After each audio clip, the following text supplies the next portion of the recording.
Today, we end our Summer Sermons by Other People series. During the month of August, members of our community have read sermons written and published by notable clergy and laity, with which the readers have found a deep connection. Today's sermon covers all 7 of our principles. When Faced with Evil, written by Eric Walker Wickstrom, and will be read by Mary Schwalbe. Mary? Thank you, Judy. Thank you, Jan. Hello, everyone. The Reverend Walker Wickstrom is currently a chaplain resident at the University of Virginia Medical Center in Charlottesville, Virginia. After roughly a quarter of a century of congregational ministry and a brief stint as Director of Worship and Music Resources at the Unitarian Universalist Association headquarters. He's the author of 3 books: Teacher Guide Companion, Rediscovering Jesus in a Secular World, Simply Pray, a modern spiritual practice to deepen your life, and Serving with Grace, lay leadership as a spiritual practice, which I just finished reading. So if anyone would like to borrow it, please let me know. He's also a juggler, a clown, a magician, fire eater, escape artist, and mask maker. And our church has another connection to Reverend Wickstrom that I did not realize at the time I called to ask to read his sermon. As I'm not one who enjoys phone chat, I nervously introduced myself to him as Mary Schwalbe, music minister, music director of UU community of Cambria, California. I was so embarrassed that I didn't recognize that he seemed in some way familiar with us. He said something very kind about how it was a natural slip since music is a ministry, which put me at ease, and I shared that is how I feel about my service to our community. Later that same week, I was reading 10 years of Board of Trustees minutes to learn about the history of our bylaws, and I stumbled upon a copy of an email entitled, using the title Music Minister, dated January 26, 2011, from Dolores Miera, board member and treasurer of UUCC, to, coincidentally, Eric Wickstrom, who at that time was serving at the UUA. It's a small world. Kerfuffle. Isn't that a fun word? It sounds like what it means, a commotion or a fuss, especially one caused by opposing views. Ruffled feathers. Well, it sounds like more fun than it really is. But kerfuffles do occasionally occur in congregations. And if I remember correctly, this little email created a kerfuffle, which led to a congregational vote about what my formal title would be. Fortunately, I wasn't a member yet, so I didn't have to vote. And that's a very short story about how I became your humble UUCC music director. So, a kerfuffle can be a good thing if it leads to greater understanding and mutual commitment to work together toward resolution and use of the democratic process within our community. And now about today's sermon. One morning in particular, I was wondering why we people always seem to blame the group that we, of course, are not a part of for everything that's wrong with everything. And why is racism so fundamental to our social, economic, and political systems? Then the Pink Floyd song, Us and Them, invaded my head. Today's sermon was written the week following the attacks of September 11th in 2001. I've edited the sermon to include other teachers' voices, past and present. I now give you Eric Walker Wickstrom. For if they are evil and we are not, if that's how we see things, then we are committing the same error which led to this tragedy. That's the problem of evil. Not so much that it exists, in that it is really just a fact of life or a force of nature. The problem of evil, as I see it, is that we are so readily tempted to imagine that it's out there, separated from us over here, that it belongs to them and not us. And that, I believe, is ultimately the root and the design of evil, to make us categorize the world into us and them, rather than recognizing our common kinship. How do we reconcile our Unitarian Universalist optimism, our belief in the inherent worth and dignity of every person, our theological presumption that no doubt the universe is unfolding as it should? How do we reconcile these things with the events that took place in New York City and Washington, D.C., and rural Pennsylvania last Tuesday? How do we make sense of the tragedy that's unfolded and is unfolding still? Upwards of 5,000 people are missing and presumed dead. Countless others are wounded in body and spirit. Innocent men, women, and children, whose only crime was being on the wrong plane at the wrong time, were used as weapons. It has long been the tactic of terrorists to pack their bombs with bits of glass, broken screws, rusty nails, in order to increase the devastation. These terrorists pack their bombs with people. What are we to do when faced with such evil? It seems that our hymnal is void of resources to turn, to which we can turn and support in times like this. There's no listing for tragedy. There's no listing for evil. But there are these beautifully evocative words from Adrian Rich, which is reading number 463. My heart is moved by all I cannot save. So much has been destroyed. I have cast my lot with those who age after age, perversely, with no extraordinary power, reconstitute the world. We Unitarian Universalists don't talk about evil very much.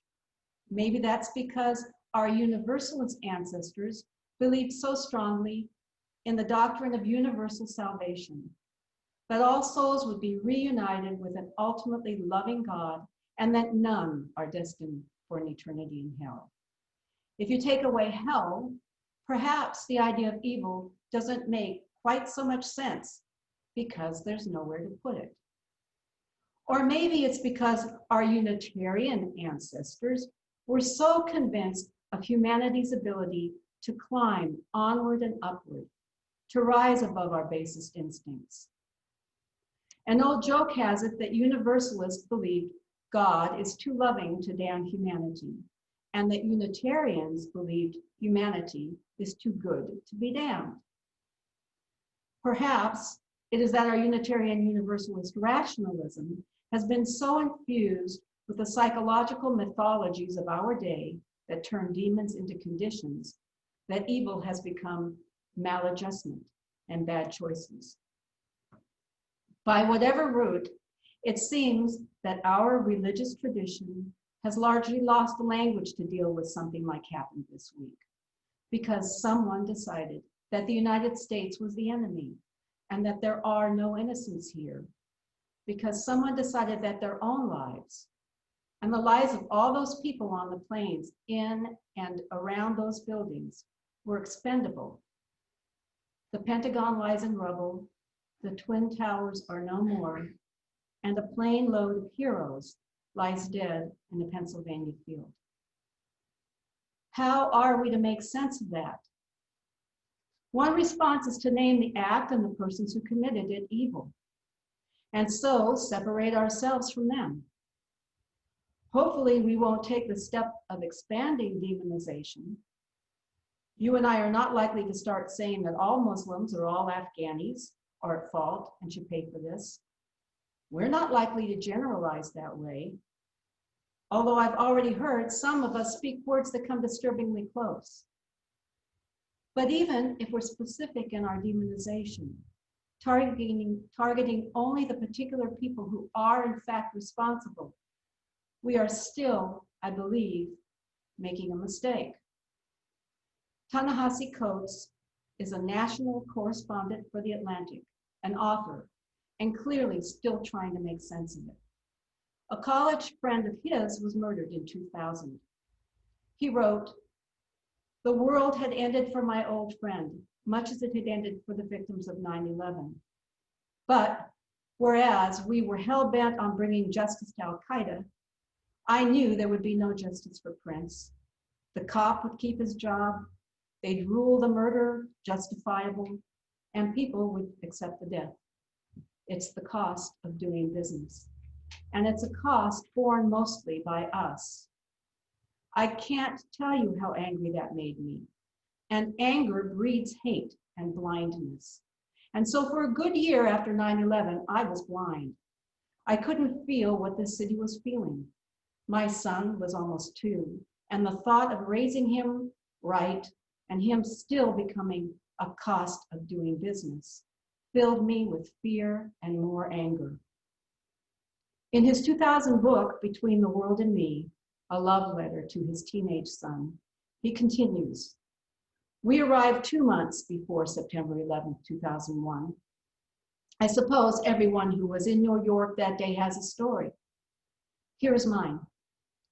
That evening, I stood on the roof of an apartment building with your mother, your Aunt Shauna, and her boyfriend, Jamal. So we were there on the roof, talking and taking in the sight. Great plumes of smoke covered Manhattan Island. Everyone knew someone who was missing. But looking out upon the ruins of America, my heart was cold. I had disasters all my own. The officer who killed Prince Jones, like all the officers who regard us so warily, was the sword of the American citizenry. I would never consider any American citizen pure. I was out of sync with the city. I kept thinking about how Southern Manhattan, how it had always been ground zero for us. They auctioned our bodies down there in that same devastated, rightly named financial district. And there was once a burial ground for the auction there. They built a department store over it and then tried to erect a government building over another part. Only a community of right-thinking Black people stopped there. I had not formed any of this into a coherent theory, but I did know that bin Laden was not the first man to bring terror to that section of the city. I never forgot that. Neither should you. In the days after, I watched the ridiculous pageantry of flags, the machismo of firemen, the overwrought slogans. Damn it all, Prince Jones was dead. And hell upon those who tell us to be twice as good and shoot us no matter. Hell for ancestral fear that puts Black parents under terror. And hell upon those who shatter the holy vessel. I could see no difference between the officer who killed Prince Jones and the police who died, or the firefighters who died. They were not human to me. Black, white, or whatever, they were menaces of nature. They were the fire, the comet, the storm, which could, with no justification, shatter my body. For if they are evil and we are not, if that's how we see things, then we are committing the same kind of error which led to this tragedy. That's the problem of evil. Not so much that it exists, and that is really just a fact of life or a force of nature.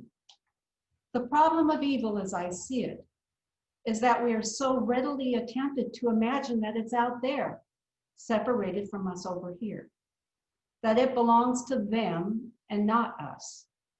And that, I believe, is ultimately the root and the design of evil, to make us categorize the world into us and them, rather than recognizing our common kinship.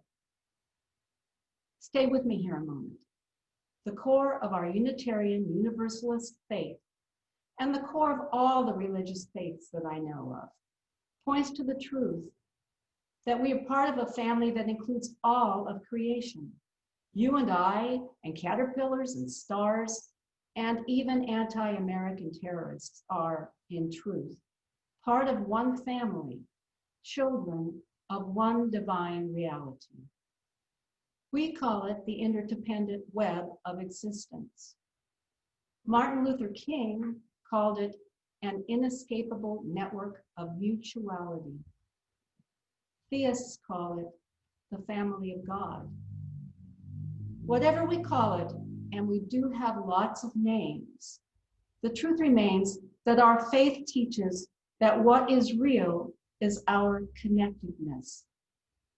So I believe that a working definition of evil could be whatever distracts us from our essential relatedness. In other words, whatever convinces you that I am not your brother, whatever gets me to think of you as anything less than my kin, that thing is evil. So even this distinction of good and evil can be seen as one of evil's most pernicious tools, for it tempts us to think of evil and good as separate from one another. The eminent Swiss psychologist Carl Jung once wrote, "The individual who wishes to have an answer to the problem of evil has need, first and foremost, of self-knowledge.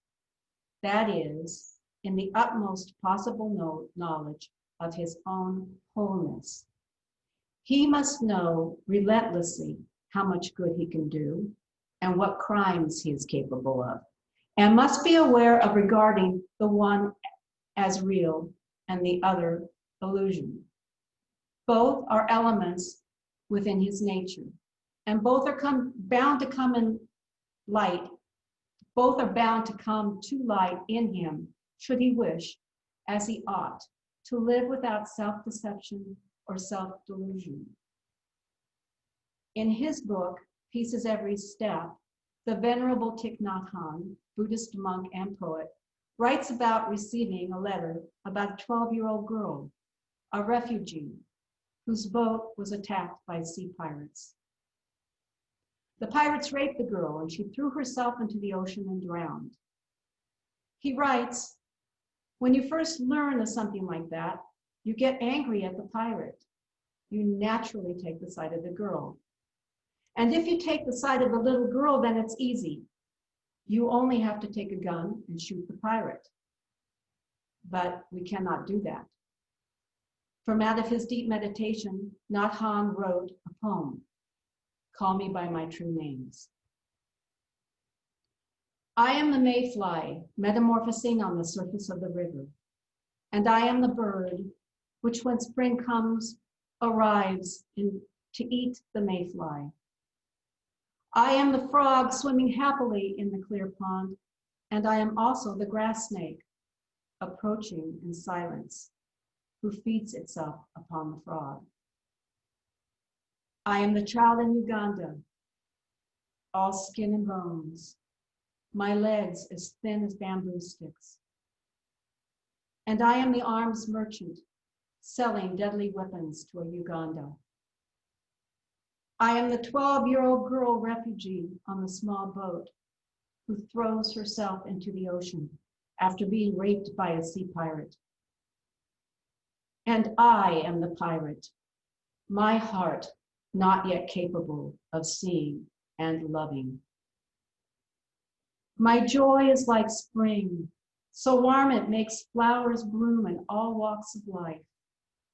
My pain is like a river of tears, so full it fills the four oceans. Please call me by my true names, so I can hear all my cries and laughs at once, so I can see that my joy and pain are one. Please call me by my true names, so I can wake up and so the door of my heart can be left open, the door of compassion. This is the religious response to evil, not setting it apart and intensifying the illusion of separation, but recognizing, as Jung said, both how much good we ourselves can do and what crimes we ourselves are capable of. Recognizing that both are a part of each of us, that both are found in me. As Jesus said, let the one without sin cast the first stone. Oh, it is easy to get angry at them whether them as those who are responsible for the attacks on the Pentagon and the World Trade Center, or those who are responsible for the bloodshed and anguish in Israel and Palestine, or today in all the places of the world where war ravages, or on the streets of America.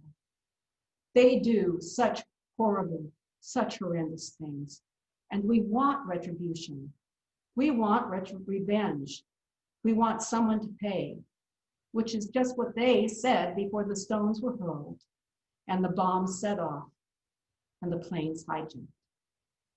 This cannot be our response to evil, because this is just what evil wants. Today, I say to you, with all the conviction in my soul, that we must take the harder route, opening our hearts rather than closing them, looking with compassion, not only on those who are suffering, but also on those who caused the suffering. This is how universal salvation and Timothy McVeigh are reconciled, because in truth, such reconciliation is our only hope. It's not easy, but unless we respond to violence with peace, to hatred with love, to fear with faith, the cycle will only continue. Gandhi is remembered as having said, "An eye for an eye will leave the whole world blind." Far from having nothing to say about evil, our Unitarian Universalist faith tells us that the face of evil is the face of alienation, of separation, of us and them. And our Unitarian Universalist faith tells us that the only response to a tragedy such as this is to look through the eyes of what is best within ourselves, opening the door of compassion and remembering our place in our common family. In the weeks, months, and years ahead, our resolve will be tested, as much as I wish I was wrong. Tuesday's tragedies will not be the last blow struck against us.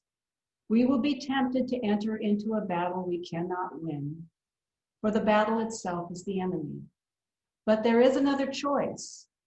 We can say no to death and yes to life, over and over and over again, no matter how hard it becomes.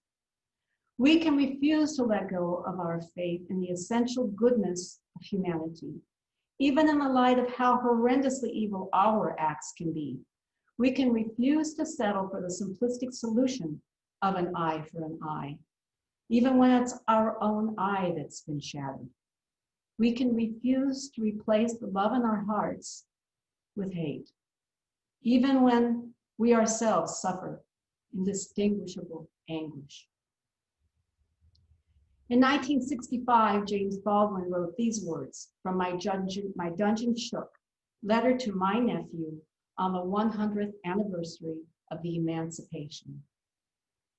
We, with love, shall force our brothers to see themselves as they are, to cease fleeing from reality and begin to change it. For this is your home, my friend. Do not be driven from it. Great men have done great things here and will again. And we can make America what America must become. It will be hard, James, but you come from sturdy peasant stock, men who picked cotton and dammed rivers and built railroads, and in the teeth of the most terrifying odds, achieved an unassailable and monumental dignity. You come from a long line of great poets, some of the greatest poets since Homer. One of them said, "The very time I thought I was lost, my dungeon shook and my chains fell off." You know, and I know, that the country is celebrating 100 years of freedom, 100 years too soon. We cannot be free until they are free. I'll end with these words from Reverend Danielle DeBona, extracted from the Service of the Living Tradition, General Assembly 2020. This is a time of great responsibility for people who claim a liberal faith.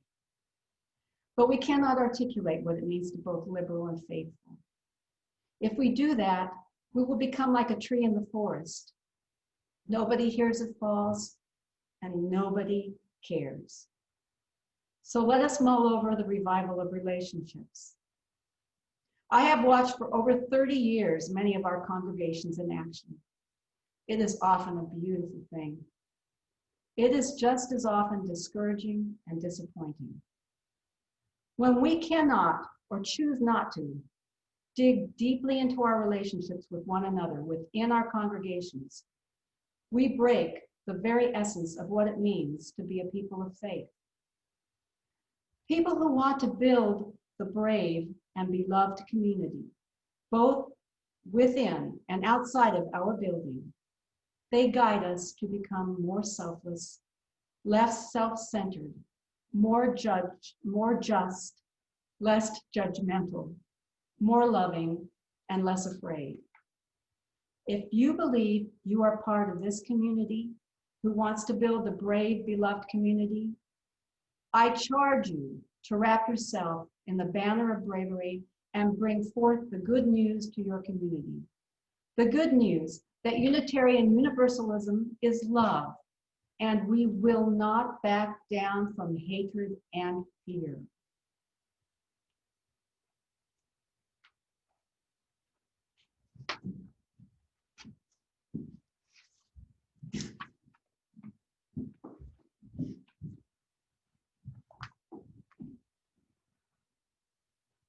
Thank you, Mary. That's a lot to think about in this next week, next month. Thank you so much.